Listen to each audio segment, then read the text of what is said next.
और उनकी जांच जिस दिशा में जा रही है वो मुंबई पुलिस की पहले की हुई जांच से थोड़ा इतर है। और अभी हमारे साथ बिहार के डीजीपी गुप्तेश्वर पांडे जी मौजूद हैं। गुप्तेश्वर जी, कई तरह के खुलासे इस वक्त हो रहे हैं सुशांत सिंह के सुसाइड को लेकर। अभी एक हाल फिलहाल जो खबर आई है वो ये कि सुशांत सिंह राजपूत 2 सिम कार्ड इस्तेमाल कर रहे थे और दोनों ही सिम कार्ड उनके नाम पर नहीं थे। इसको लेकर क्या जानकारी मिली है?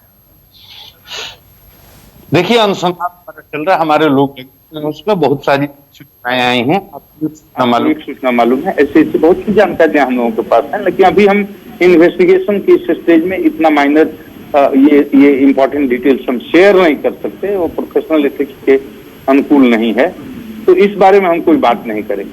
लेकिन हमारे पास बहुत सारी सूचनाएं आ रही हैं, बहुत सारे इंफॉर्मेशन आ रहे हैं, हमारा अनुसंधान चल रहा है, हमारी टीम के लोग इसमें लगे हुए हैं। 6 आदमी को हम लोगों ने अभी तक इंट्रोगेट किया है, कल भी बहुत महत्वपूर्ण सूचनाएं आई हैं, और अगर मौका मिल गया बिहार पुलिस को इसका इन्वेस्टिगेशन करने का, तो हम इसकी तह तक जाएंगे और सच्चाई को सामने लाएंगे, क्योंकि पूरा देश का सेंटिमेंट जुड़ा हुआ है। बिहार का बेटा था, बिहार का की मिट्टी की उपज था, लेकिन पूरे देश की शान था वो, और पूरे देश की आवाम जानना चाहती है कि आखिर इसके पीछे क्या रहस्य। एक ऐसा नौजवान जिसके पास सब कुछ था, पैसा था, दौलत थी, शोहरत थी, जीवन में सफल आदमी था, उसने अपने आप को फांसी के फंदे पर कैसे झुला लिया, ये बड़ा रहस्यमय लगता है। और पूरे देश की आवाम को इस बात में कहीं ना कहीं कुछ लगता है कि गड़बड़ है। तो सच्चाई क्या है, ये हमारा नैतिक दायित्व है, और मुंबई पुलिस का भी नैतिक दायित्व है कि आम जनता के सेटिस्फेक्शन के हिसाब से इसका अनुसंधान हो और सत्य पता चलना चाहिए। गुप्तेश्वर जी, दिशा सान्याल जो कि एक्स मैनेजर थी सुशांत सिंह राजपूत की, उनका जो सुसाइड केस है उसका इससे कनेक्शन क्यों दिख रहा है? जो हो सकता है वो तो देखना पड़ेगा ना, इसको तो देखना पड़ेगा, गहराई से तह में जाना पड़ेगा ना, उस पर हम लोग काम कर रहे हैं। लेकिन ये इन्फॉर्मेशन आपसे हम शेयर इसलिए नहीं कर सकते कि इससे आगे का अनुसंधान प्रभावित हो सकता है। लेकिन हम सारे पहलुओं पर बहुत बारीकी से देख रहे हैं, उसका अध्ययन कर रहे हैं, उसमें साक्ष्य संकलित कर रहे हैं। सुशांत के पिताजी ने यहाँ पर आदरणीय के सिंह जी ने प्राथमिकी दर्ज कराई है, तो जिन जिन बिंदुओं पर उन्होंने जिन जिन लोगों को आरोपित किया है, एक एक बिंदु पर हम इसकी जांच कर रहे हैं, और भगवान की कृपा होगी तो मुंबई पुलिस के सहयोग से हम सच्चाई की तह तक जाएंगे और पूरे देश को बताएंगे कि सच्चाई क्या है। कल ही रिया चक्रवर्ती ने एक अपना वीडियो रिलीज किया है गुप्तेश्वर जी, और रिया चक्रवर्ती ने उस वीडियो में, छोटा सा वीडियो है हालांकि, उसमें उन्होंने कहा है कि मैं बिल्कुल निर्दोष हूं और मुझे कानून पे पूरा का पूरा विश्वास है। इस पर आप कुछ कहेंगे? देखा होगा वो आपने वीडियो? देखिए, मैंने वीडियो देखा है, मैं किसी को अभी अपनी तरफ से कोई जजमेंट नहीं दे रहा हूं, लेकिन मैं जानता हूं इस देश में कोर्ट में खड़ा होकर के लोग गीता और कुरान की कसम खा करके झूठी गवाही देते हैं, झूठी बातें बोलते हैं। तो सच क्या है ये तो वक्त बताएगा, साक्ष्य जुटा रहे हैं, इन्वेस्टिगेशन कर रहे हैं, वो बताएगा कि सच क्या है। यानी जिस तरह की इंफॉर्मेशन आपको मिल रही है, जो आपको जांच में जानकारियां मिल रही हैं, उससे आपको ऐसा लग रहा है कि रिया झूठ बोल रही हैं अभी? देखिए, हम कोई जजमेंट अभी नहीं दे सकते इस बात पर, लेकिन हम इतना कह सकते हैं कि हमको नहीं, पूरे देश की जनता को लग रहा है कि कहीं कुछ न कुछ गड़बड़ है।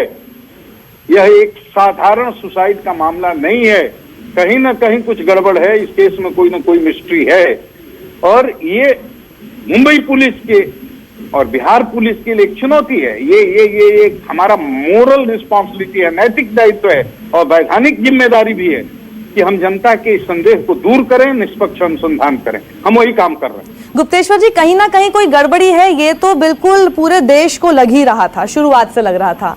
बस बात और फर्क ये है कि मुंबई पुलिस की जो जांच थी वो नेपोटिज्म वाले मुद्दे पर थी, वो उसी में बॉलीवुड के कई लोगों को पूछताछ कर रही थी, और गड़बड़ उस एंड से हो सकती है, मुंबई पुलिस की जांच इस दिशा में थी।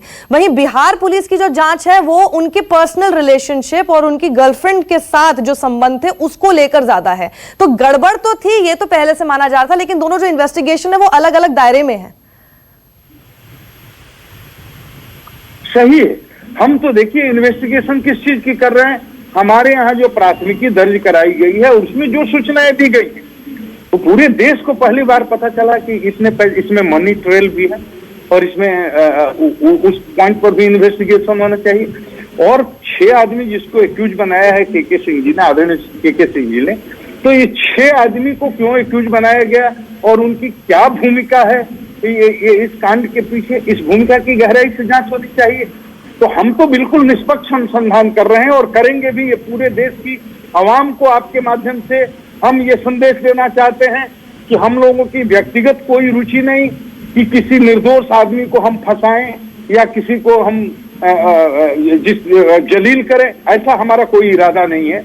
हम पूरे देश के सेंटिमेंट को देखते हुए चाहते हैं कि निष्पक्ष अनुसंधान हो और हमें मौका मिलेगा तो हम इसको करके दिखाएंगे और पूरी जनता को पता चलेगा कि इस कांड के पीछे क्या रहस्य है, इसके लिए कौन कौन लोग जिम्मेदार हैं। हम उसको बारीकी से काम कर रहे हैं, एक एक साथ। जब इस मामले में बिहार पुलिस की एंट्री नहीं हुई थी और जब रिया चक्रवर्ती के ऊपर जो है आरोप नहीं बढ़े थे, उस समय जब 1 महीना पूरा हो गया था सुशांत सिंह राजपूत की आत्महत्या को, तब उन्होंने ही अमित शाह को टैग करके और पीएमओ को टैग करके, एचएमओ को टैग करके ये चीज लिखी थी कि मैं चाहती हूं कि इस पूरे मामले पर सीबीआई जांच हो। सुशांत सिंह राजपूत ने आत्महत्या की या फिर ये कुछ और मामला है, इसकी सीबीआई जांच होनी चाहिए। तो कई लोग बोल रहे हैं कि रिया चक्रवर्ती तो खुद ही सीबीआई जांच की मांग कर रही थी।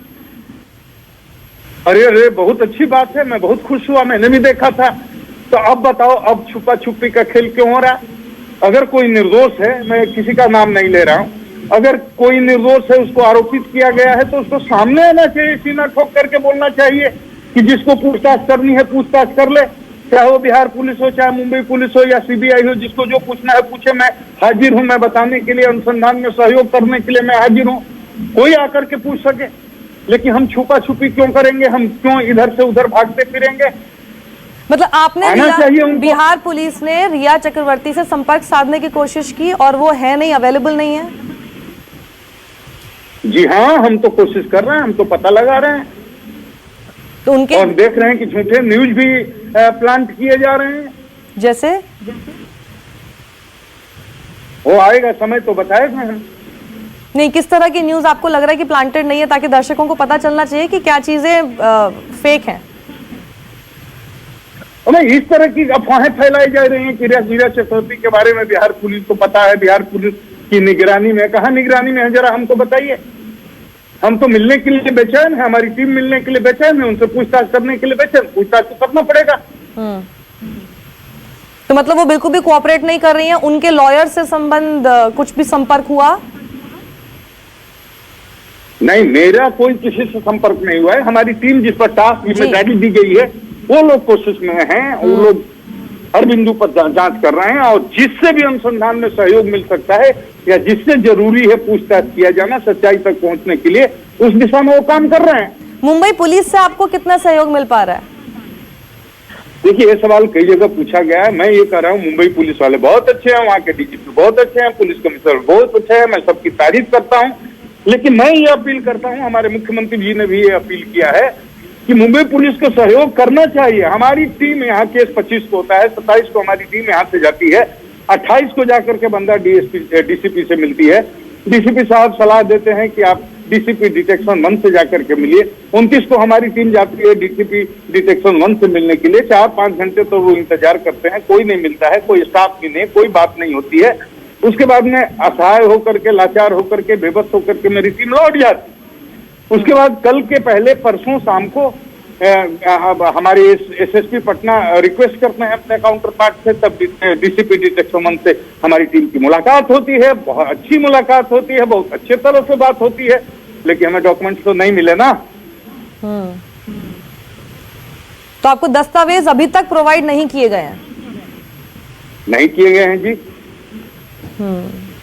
तो मतलब सीधा सीधा बात ये हुई कि मुंबई पुलिस से आपको जिस तरह का सहयोग मिलना चाहिए वो सहयोग नहीं मिल पा रहा है, क्योंकि अगर आपको डॉक्यूमेंट नहीं, हमें बताया गया है टीम के द्वारा कि वो लोग इस पर विधिक राय ले रहे हैं, लीगल एक्सपर्ट्स की ओपिनियन ले रहे हैं कि हमको डॉक्यूमेंट दिया जाना चाहिए कि नहीं। लेकिन मेरी अपनी समझ है कि जो अभियुक्त पक्ष के लोग माननीय सर्वोच्च न्यायालय की शरण में गए हैं, हमारे जुरिस्डिक्शन को, बिहार पुलिस के जुरिस्डिक्शन को चुनौती देते हुए, तो उसके वर्डिक्ट का लोग इंतजार कर रहे हैं।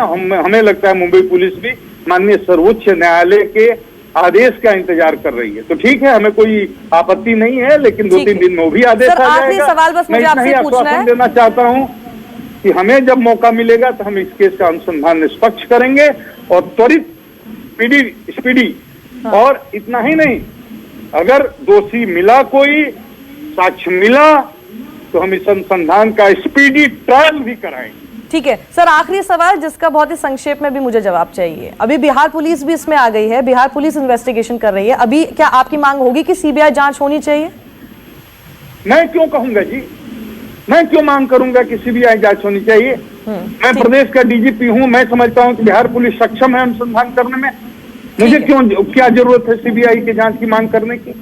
हाँ, जो वादी हैं, शिकायतकर्ता हैं, कंप्लेनेंट हैं, पीड़ित हैं, यानी स्वर्गीय सुशांत के पिताजी श्री आदरणीय श्री के सिंह जी, अगर वो कहते हैं कि बिहार पुलिस के अनुसंधान पर हमारा भरोसा नहीं है, हमको सीबीआई जांच चाहिए, तो वैसी स्थिति में हम उनकी बात पहुंचा देंगे बिहार सरकार तक। बिहार सरकार इस बारे में निर्णय लेगी, हम क्यों कहेंगे सीबीआई जांच? आवाजें उठ रही थी, ये तमाम तरह के सवाल उठ रहे थे कि क्यों नहीं सीबीआई जांच होनी चाहिए, जिसको मुंबई पुलिस ने मना कर दिया। लोगों के अंदर बेचैनी है, छटपटाहट है, लोग जानना चाहते हैं कि सच्चाई हो। ठीक है सर, लोगों के शुक्रिया अंदर गुप्तेश्वर जी हमारे साथ जुड़ने के लिए। आपका सुशांत सिंह राजपूत केस से जुड़ी कितनी सारी बातें हैं जो कि अभी जानना बेहद जरूरी है, लेकिन क्योंकि अभी बिल्कुल इन्वेस्टिगेशन स्टेज में है, कई सारी बातें नहीं वो बता सकते हैं। पर हाँ, इतना जरूर उन्होंने कहा है कुछ हद तक मुंबई पुलिस उनके साथ सहयोग नहीं कर रही है, क्योंकि कई सारे ऐसे दस्तावेज हैं जो अभी तक उन्हें मुहैया नहीं कराए गए हैं। नमस्कार, मैं हूं मानक गुप्ता।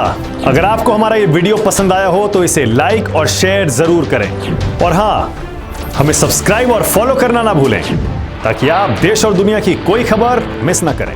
तो जुड़े रहिए हमारे साथ और देखते रहिए News 24।